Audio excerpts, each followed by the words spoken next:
Vast oceans, marine deserts. No one has truly understood what lies beneath the surface of the waters that surround Los Santos and Blaine County. Until now.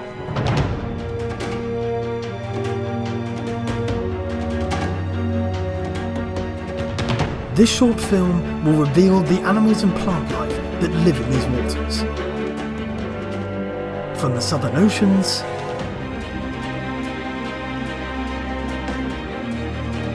to the northern seas.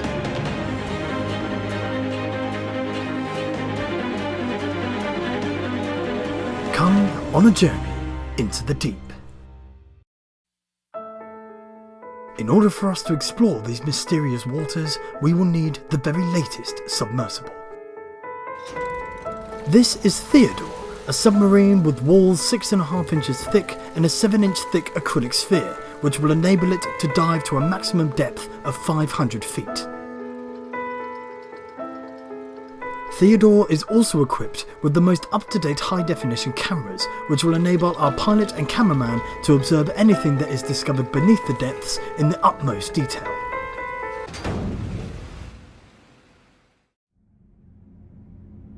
Our journey begins in the Southern Ocean, and the water is incredibly dark. The submarine is equipped with highly powerful spotlights, which illuminates anything within a radius of 30 feet in all directions. On close inspection, the water appears to be filled with harmful bacteria.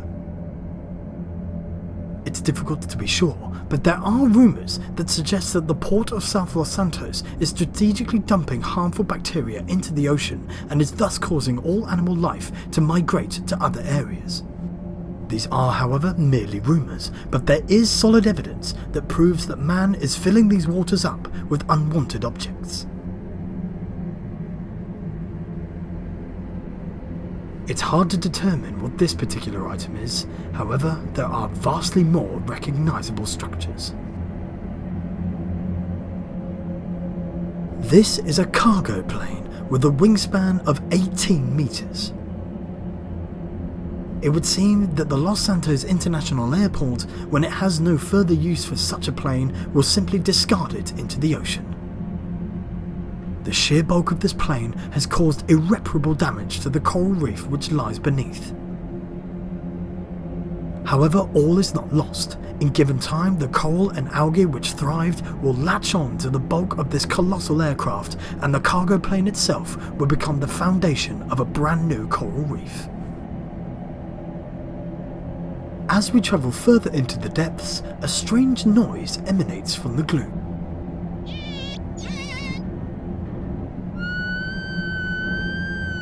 The owners of this noise are about to reveal themselves. Killer whales. These whales are huge, over 7 meters in length and weighing just under 9 tons. They're looking for food, but they won't find any here.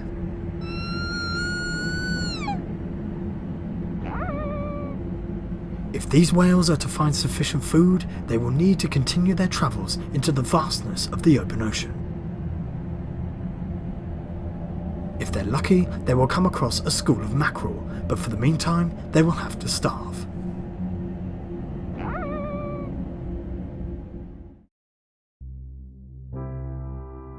We are now travelling down the western coast, and kelp plants are in abundance.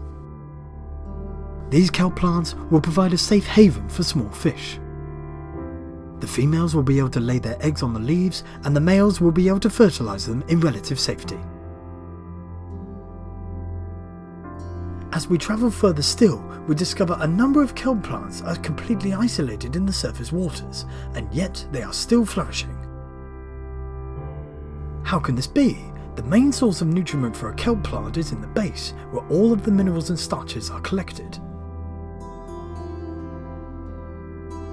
The answer lies beneath. The base of the kelp plant is so large that in fact it collects more than enough nutriment than it actually requires. As a result, the top of the kelp plant breaks off and is then able to float to the surface. With its stems and leaves packed with minerals and nutriments, and with the added power of the sun, it is then able to completely independently photosynthesize and therefore can flourish in the surface waters. As we return to the surface, a giant homes into view.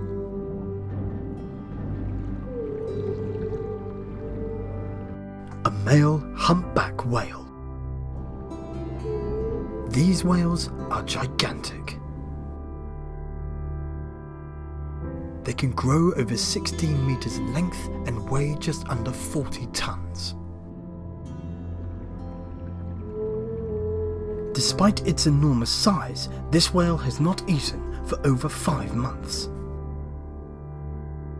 He's living solely off of his fat reserves, which he accumulated in the Arctic waters of the North Polar region, and he's near starvation. He's currently following a traditional migratory route which will take him to the breeding grounds of the North Seas. Once he is mated, then and only then will he make the 4,500 mile trip back to the Arctic waters in order to feed. We have now entered the Northern Seas. We've been here for less than 3 minutes and already we've attracted unwanted attention.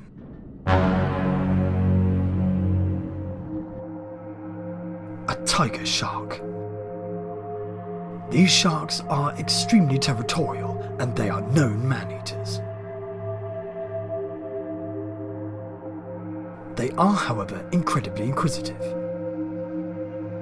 Before attacking their prey, they will first investigate by butting into it with their highly sensitive nose. The submersible, however, was not what this shark was looking for. And so, after a 20-minute pursuit, it eventually gave up the chase. When one shark disappears, more arrive. Hammerhead sharks. And in great numbers.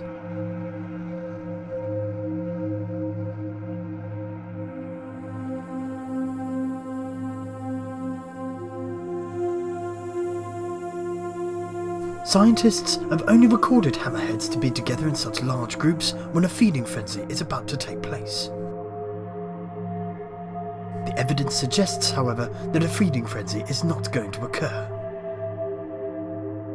So why these hammerhead sharks are together in such large numbers without the prospect of food is a mystery.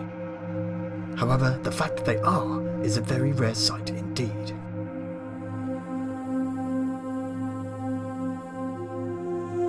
Eventually, these sharks will soon disperse and will once again become lone wanderers of the open ocean.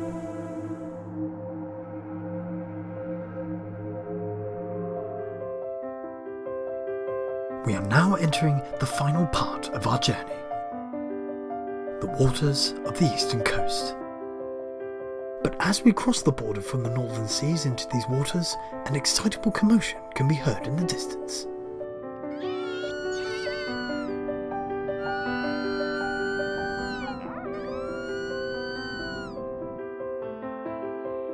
It's a pod of killer whales.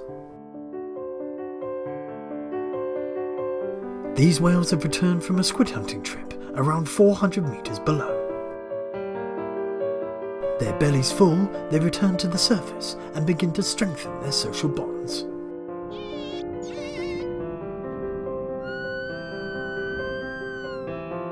This hunting trip, however, was not a complete success.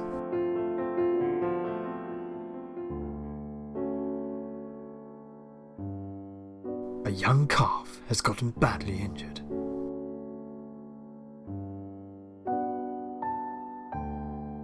And its mother has noticed. The mother is desperate for the calf to rejoin the pod. She calls to the calf affectionately as if to give it motivation.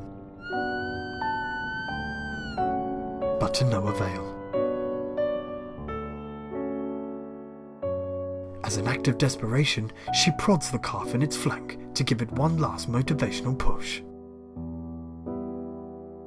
This sadly has not worked either. One theory as to how this youngster succumbed to its injuries is that for the first time it was learning the complicated hunting techniques to catch squid at such depths and had thus become a victim of collateral damage. This youngster has just enough energy to keep its head above water in order to breathe. But with its health levels rapidly diminishing, tragically, this calf will not survive.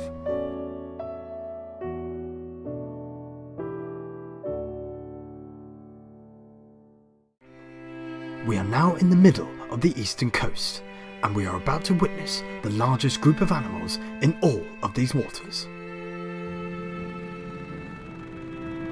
Bottlenose dolphin.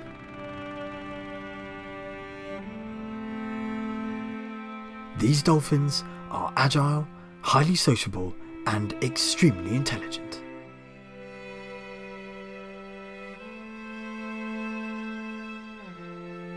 These dolphins, however, are not alone.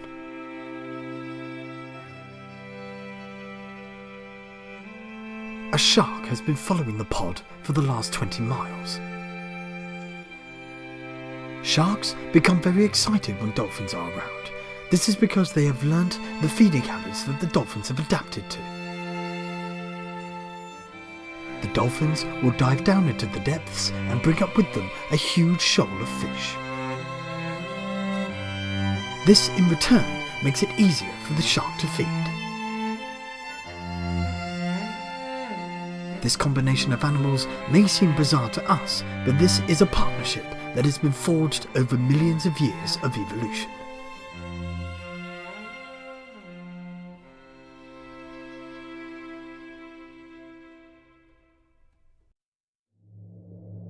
We are at the very end of our journey, and something very bizarre lies on the sea floor.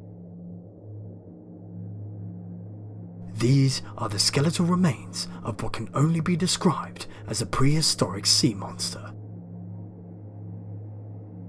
The head is the size of a small family car. The ribcage is big enough to engulf the submersible with a couple of inches to spare. The spine is over 20 meters long. Scientists have estimated that this creature would have grown to a length of up to 40 meters and would have weighed over 85 tons. No one is truly sure. However, one thing is for certain. On our journey of the waters that surround Los Santos and Blaine County, we have explored less than 15% of them. If this is at the bottom of the sea floor on the eastern coast, who knows what else is out there?